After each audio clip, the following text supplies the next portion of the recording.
All right, kids, it has been a long time, it feels like, since we've really been able to dive into social studies, but we've missed a lot of Mondays, which means we're in school on Wednesdays, and we're going to do some science when we're at school on Wednesdays.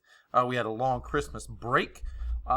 We do have 2 grades in for social studies. I carried over our Funko Pop and historical figure grade, so make sure that you have those completed. There's some people that never turned in their stories and never sent me their Funko Pop picture or turned it in at school, so make sure you've done that.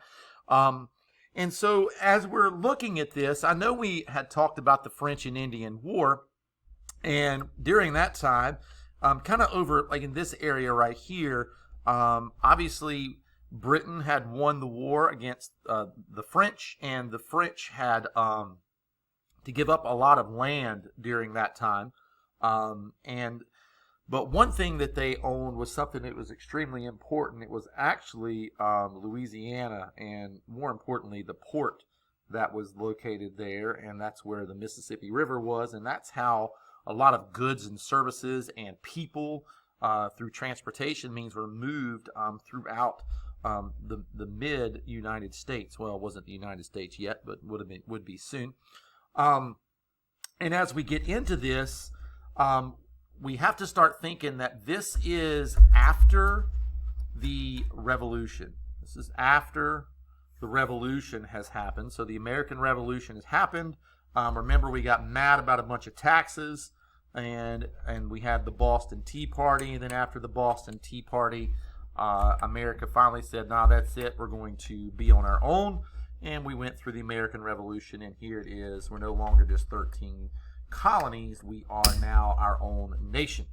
And things are going along fine. You know, George Washington has done his things. Adams has done his thing as president. And along comes Thomas Jefferson, and we're going to find out some things that happened with him.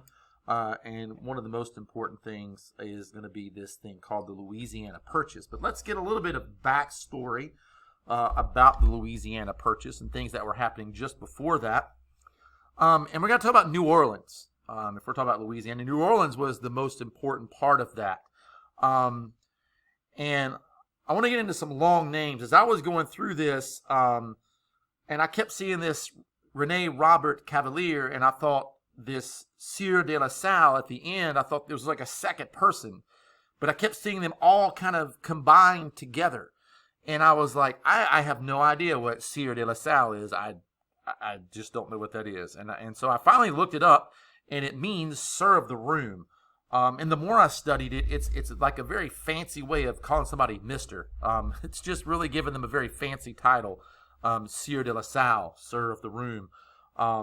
Pretty fancy name, though. And it's odd. I have seen articles that have referred to Rene Robert Cavalier as Explorer Rene Robert Cavalier. And there are some, when you see Sieur de la Salle, it's almost like that is also it's a name as well. So it's a very different name. It's a long name. My goodness gracious. Anyway, this explorer, Rene Robert Cavalier, he claimed New Orleans for France in 1862. He was just an explorer, very similar to Columbus. I don't know that we really dug into him when we were looking at explorers, but obviously it's somebody I need to add to my list because I think it would probably make more sense to come back and dig into this. Anyway, Jean-Baptiste Lemoyne de Bienville, another long name, holy cow. This guy actually founded New Orleans in 1718, and it was property of France, believe it or not. So France owned probably one of, if not the most powerful port in like the United States. And because I mean, when you look at the Mississippi River that flows out through here, you can run goods and services and trade and troops, which is extremely important, through the middle of the United States. And that's really important. It's a very powerful area to own. And so some really funky things start to happen a little bit after this. Obviously, you can see here, like, where the river runs. And it goes all the way up, pretty much all the way up to Canada. But New Orleans was extremely important. It's a port. It gave access to the Mississippi River. And you can see how, my goodness gracious, like, I mean, you could be all the way up here and then get your trades down to here, have those go out into the ocean and trade with all sorts of countries, and then just make your way back up by the Mississippi River and go back home and then get some more goods and services. And you can move people that way as well. Obviously, a lot faster than you're going to do that by foot or by horse. It's an extremely powerful place to own. The Mississippi River allowed for a lot of things to be moved around. And it's important to understand just how powerful of a port New Orleans was, way down here at the top. So remember the French and Indian War. I know we spent a good time talking about that. France lost, and they had to give up a whole bunch of land to Britain at the time. It wasn't even the United States; it was to Britain and to England. Well, why did they not have to give up New Orleans as if it was part of their land?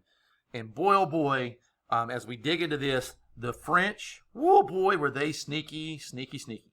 In 1762.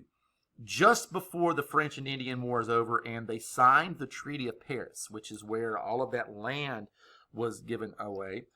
We have this Treaty of Fontainebleau, and I'm probably blowing that one, but that's okay. But what happens with this treaty that was in secret is France gave control of New Orleans to Spain, and even sneakier. During the Treaty of Paris, they neglected, quote unquote, to tell anyone else about that. So basically, when they were giving away all their land, they were thinking, oh, hey, we're going to take this too. Like, oh, no, you can't have that. We've given that to Spain. Spain now has control of one of the most important ports in the United States, even after all of the stuff that happened with the French and Indian War. Now, if you think that England or anyone else was extremely excited about that, well, you would be wrong. I mean, they just went to war with France and over land and other things of that nature, and now they find out that this kind of backhanded secret treaty's taking place, and they're not getting as much land, especially this important part that they really want because of people moving out westward and exploring. And here is a massively missed opportunity for Spain. They could have taken that port and they could have developed the areas around that port, because it wasn't just that one little spot that they owned. They could have turned it into a very powerful economic area, but they honestly didn't do anything over the next little bit. And I don't know what that was for. A lot of the things that I read said that Spain kind of just left that alone because they were no longer really a dominant power in the world. They weren't one of the people that were looked at as the most powerful, so they kind of just ignored things that were going on with New Orleans at that time. They still owned it, and they still had, obviously were making some money through it, but I don't think they were utilizing the area quite as much as they could have. And here's where I'm not too sure what Spain was thinking, but they decided in 1796, hey man, we're really kind of tired of not being super powerful here. We're going to align ourselves with France. And Britain said, well, wait a minute now, this is not cool. Like, we've already lost the United States. Spain's not going to like sneak up all of a sudden and start taking land in Americas, and they're not going to start building their forces back up again. So we're going to take our extremely powerful navy, and we're just going to keep Spain away from the Americas altogether. And so they basically like kind of blockading them away from doing any kind of trading, getting back and forth from Spain to the Americas. So owning New Orleans really wasn't that important at all anymore. So here's what happened. Spain gives New Orleans back to France in 1796. So it was almost like New Orleans was out on loan for a little while, and Spain did nothing with it. That brings us to something called the Louisiana Purchase, which is the whole purpose of this. With the Louisiana Purchase in 1803, the United States got a massive, you can see right here, a huge chunk of land from the French. It's the single largest purchase of land ever by the United States. And as you can tell, we owned over here. Now we own all of this. We double the size of the country. And still no one is really talking about the Native Americans who have now been pushed from all the way from here all the way out to here. Not very cool. Now you'll notice Spain still owns some spots over here. It doubled the size of the United States. So the Louisiana Purchase was huge, huge. Why would the United States want more land? Well, it's growing. People are moving out west. They're building their own farms. They're planting crops. They're raising livestock. They're building and trading. And the United States is starting to grow. And they've moved way past the Appalachian Mountains. The more crowded land became, the further west people would move. And they kept wanting to move further and further west, but they were starting to encroach on territories that really weren't theirs anymore. We needed the land. We needed the land because we needed more space for more people that were moving. And one of the things is, once we got out towards the Mississippi River, we realized how important that river was to the country. And we realized if we are going to utilize the Mississippi River, we kind of need to own New Orleans.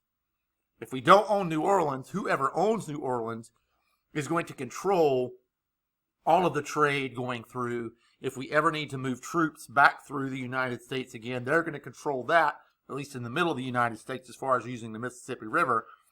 And the government knew, like, we can't lose out on such a giant money-making thing like the Mississippi River and the port of New Orleans. So that's one of the biggest reasons why America started moving out that way and looking at how they were going to get that land. How much did it cost? Well, Thomas Jefferson was president now. So Washington, Adams, Jefferson, and he wanted to buy it from the French. Again, major seaport that was fed from the Mississippi River. And it was important. So he sent Robert Livingston, the U.S. Minister to France, to try and buy the land from Napoleon. And I wish we had time to dig into Napoleon, but we just don't have time to really get too deep into that. Napoleon first said, no, not selling. Because at that time, Napoleon thought he was going to conquer the world and build this massive empire. Well, he started having some major issues in lots of places, and he needed lots of money.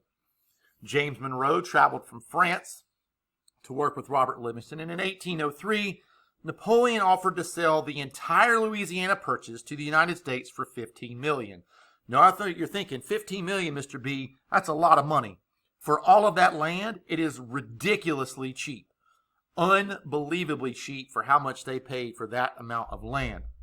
As a matter of fact, it was so cheap that if you figure up the amount of land that they got for $15 million, it ends up being about 4 cents per acre.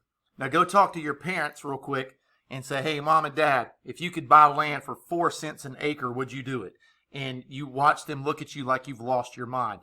That is unbelievably cheap.